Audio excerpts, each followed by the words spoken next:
ndosimbisa Uncle Rolex Uncle Laurent ndosimbisa pari pabek pari pakuspenda.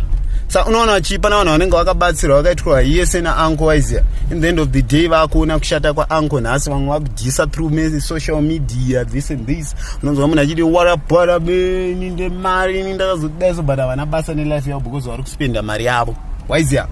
Saka ndobva ndangotaura zvinoita munhu wenyama waiziya.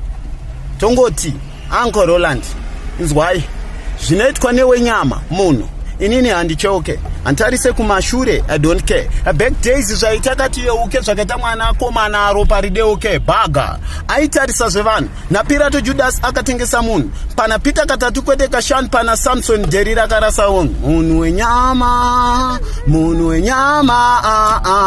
wenyama akanaka akarara wazvinzwa munhu wenyama.